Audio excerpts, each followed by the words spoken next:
Of course, Tuxedo Mask!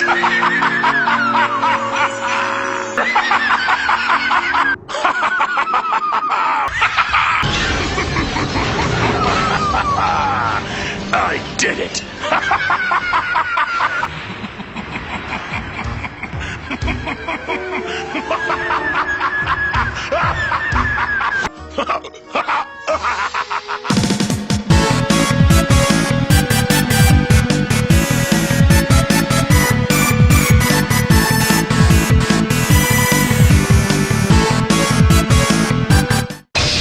Sailor Moon, the champion of justice. She rights wrongs and triumphs over evil and stuff like that. Sailor Moon websites of the early 90s were widely popular back in the day. If you're a Moonie, that's a term we use for hardcore Sailor Moon fans, and you were born around the time of the animated series' inception, and you had a working dial-up computer, many of you will probably remember the surge of fan sites that diarrheaed themselves out into the World Wide Web following the success of the series. Sailor Moon was by far one of the first, most influential magical girl cartoons, and with it being so new, it was totally rich with story, had cute character designs, and had a lot of astrology mixed into the show that many people found to be quite fascinating. On top of this, while being totally endearing and nostalgic to us in the West, the dub was not the best representation of what it was originally in Japan, leading to a lot of differences between the two. The show was cut and pasted together in a way to appease Western audiences,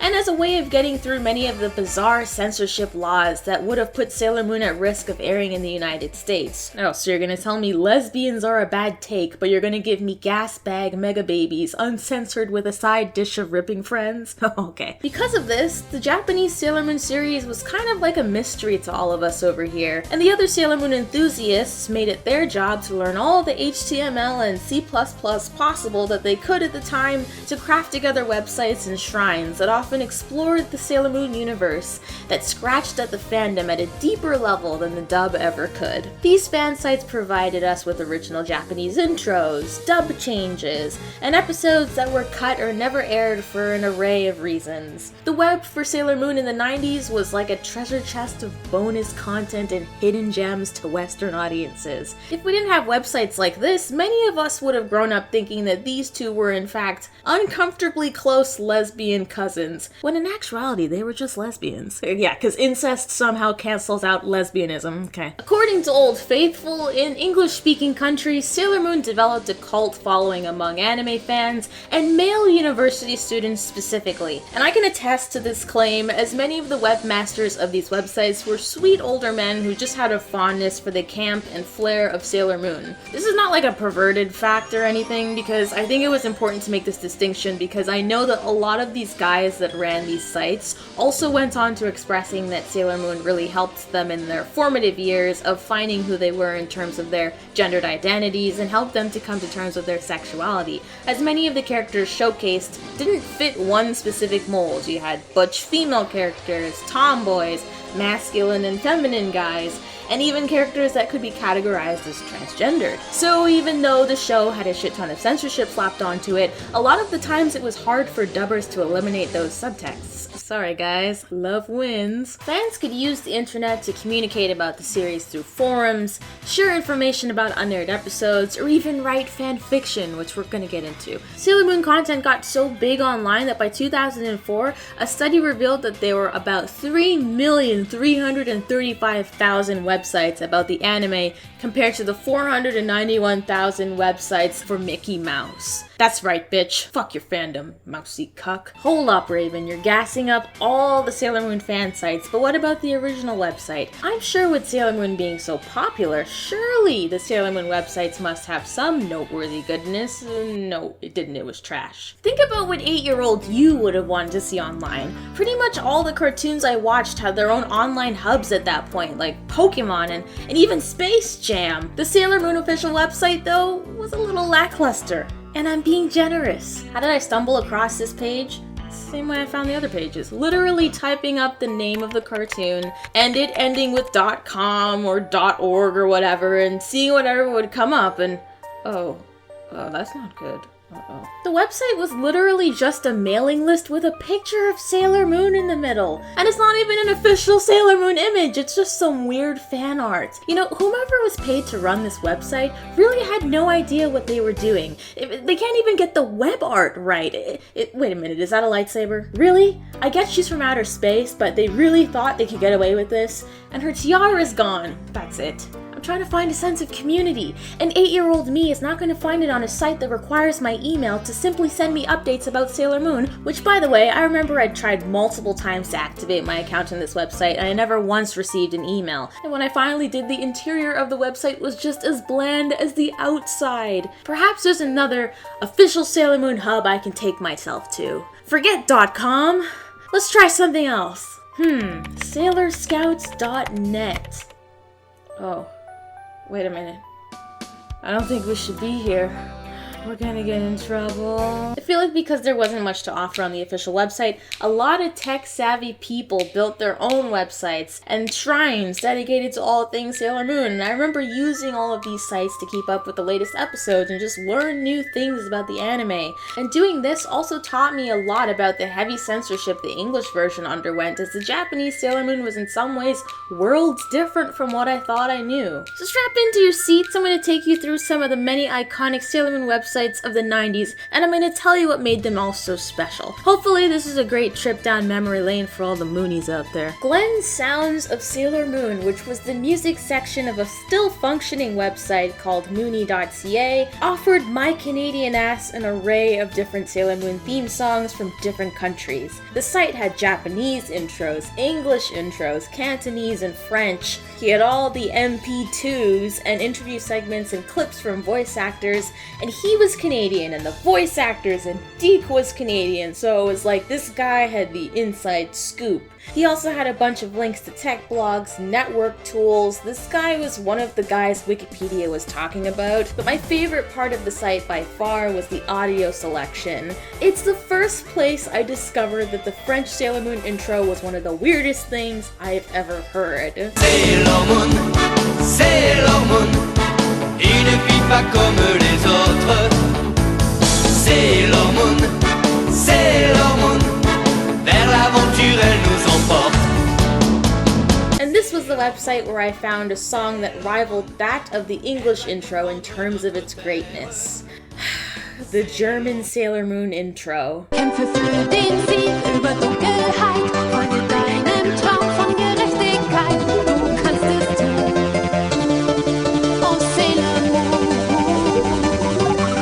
Seriously, this shit slaps so hard that some fan did a Little John remix of it. I can't make this shit up, it sounds so good.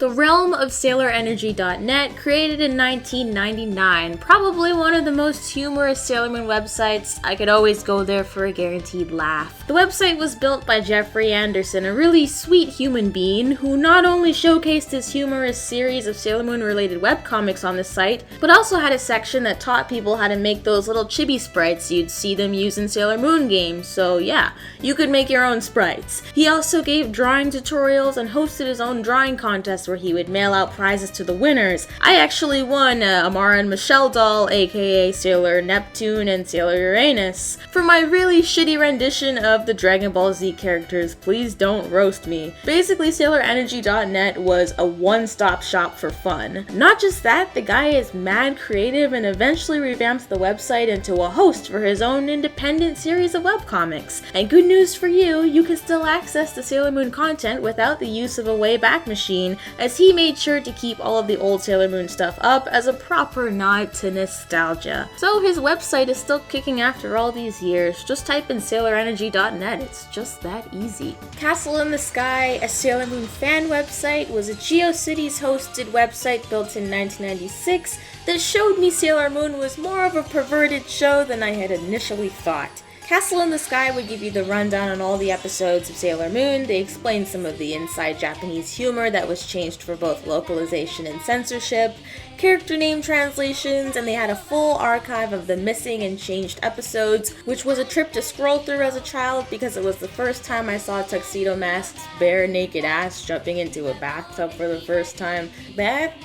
That was a thing. They basically filled you in on all the episodes you were missing, including the Sailor Stars dub, because they just refused to air that over here, along with scans and information about the Sailor V manga that predated the Sailor Moon manga. Finding out that there was a Sailor V manga that existed before Sailor Moon was some of the most meta shit I ever stumbled upon, because Sailor Moon read the manga, and the manga was actually real, and then Sailor V was her friend, but then for some reason they acted like Sailor Scouts was an entirely new concept, even though she just read the manga like 2 seconds ago. Shit was confusing.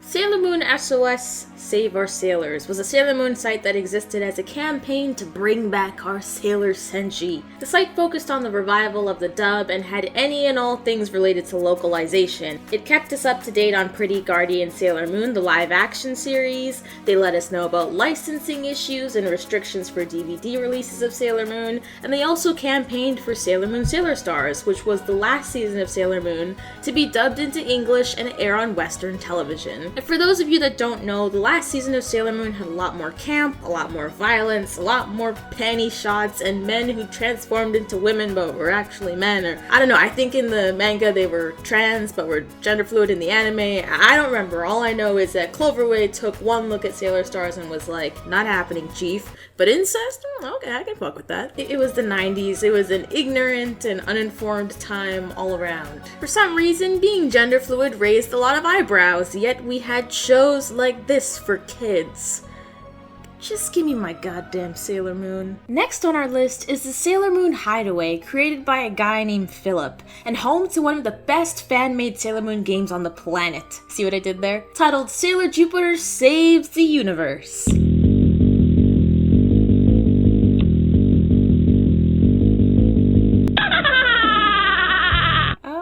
It was a different time. And last but most certainly not least, Sailor Orion's Refuge. Sailor Orion's Refuge is a Sailor Moon fan site that's very important to me, okay? It was essentially the ultimate and arguably best crafted Sailor Moon otaku fan site made by Megan McCall. It was a website that allowed Sailor Moon fans to fully immerse themselves into the fandom and breathe life into their own characters through the creativity of Megan and her OC alias that operated the website, known as Sailor Orion. The website was launched in 1999 and was well known for Megan's Sailor Moon fanfiction titled Sailor Moon Orion's Story, which was like 34 chapters involving Megan's OC and her involvement within the Sailor Moon universe, and that fanfiction can actually still be accessed via fanfiction.net. Let me just say, at the time, there were a lot of really young Sailor Moon fans, but there were also a lot of older fans like Megan. Megan fit into the college and high school aged bracket throughout her time running the website. It was like having an older sister or babysitter illustrate Sailor Moon fan stories, which were, by the way, really well written. She was like everyone's big sister who gave us all an invitation into her beautifully designed Sailor Shrine. And through her creativity in the Sailor Moon universe, her own sub-fandom had spawned, where people were sending her fan art of her character, people were making their own fanfictions that included Sailor Orion, and they were even trying to make a movie for Sailor Orion that they were making by rotoscoping over pre-existing Sailor Moon GIFs and videos. It was just a very wholesome and pure and nice environment. It's like having a huge love of art as a kid, and then some older kid comes along and shows you their sketchbook of stuff, and it blows you away and inspires you and makes you want to be just like them. We went from being fans of Sailor Moon to being fans of Sailor Moon and Megan McCall. Her website was also popular for including a Kiss Doll Sailor generator, which is basically a custom Sailor Scout maker that everyone used, which was meant to help other otaku senshi creators with their new characters.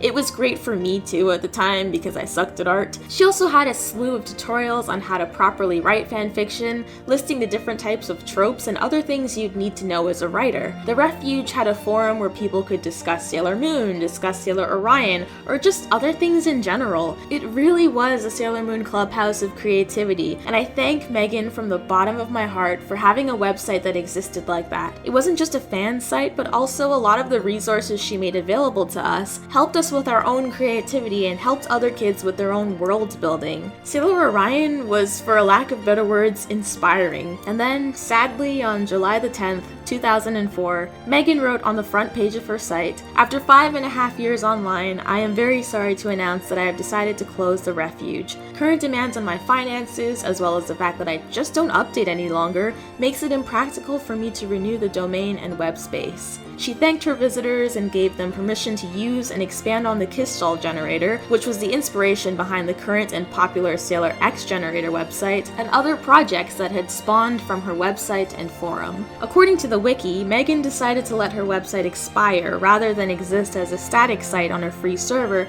because she wanted the site to go out gracefully and on a positive note, instead of exist as an online corpse. Truly poetic through and through. So, what ended up happening to Megan after all these years? She continued to write and became an author. She now operates under the pen name Mary Shannon, and last I heard she had published 2 novels, one of which won 2 GCLS Literary Awards for New Author in Speculative Fiction in 2007. So I guess you could say that the love and the work she put into her fandom, her stories, and her website was good practice for her future endeavors. And when I first read about this, I was immensely happy for her. That her true passion, which was literacy, played a huge role in her formative years. And that's really cool. Megan, you'll always be remembered with a fondness by all Moonies that grew up in the 90s. Thank you for being so inspiring. So why did I go on this tangent about Sailor Moon and the internet? Some of my fondest memories from my early childhood was spent surfing the web, learning about fandoms, and interacting with communities that all held a shared interest in fantasy, anime, and cartoons.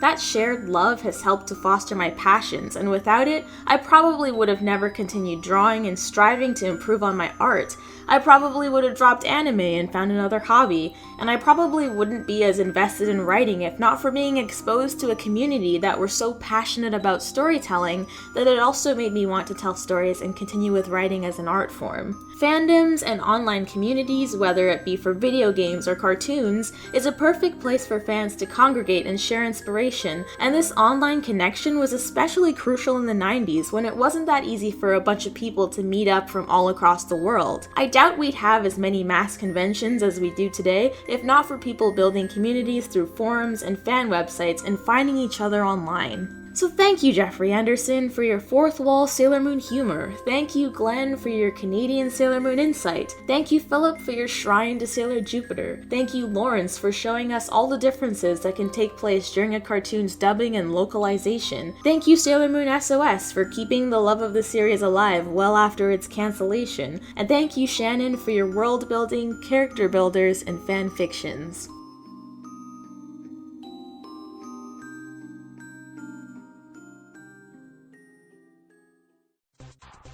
Thank you guys so much for watching this video and for following me down memory lane that is the World Wide Web. I'd also like to thank my patrons for being able to support me. You guys are really helping to motivate me to push content that I'm passionate about as much as I can, and I'm truly grateful for that. If you guys liked this video, please leave a thumbs up and subscribe so you can be up to date on all my latest stuff. I have a special video that I hope to release in the next couple of days, so make sure to have your notifications turned on for something special.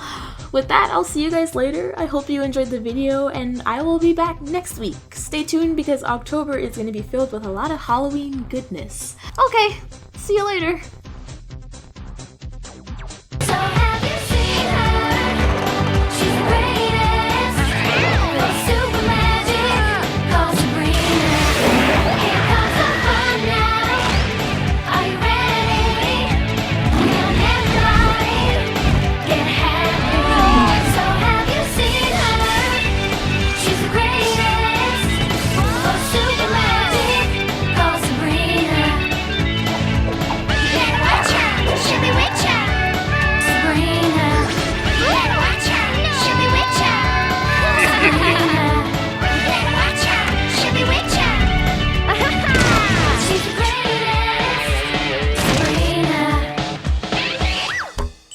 Dumpty dum dum dum.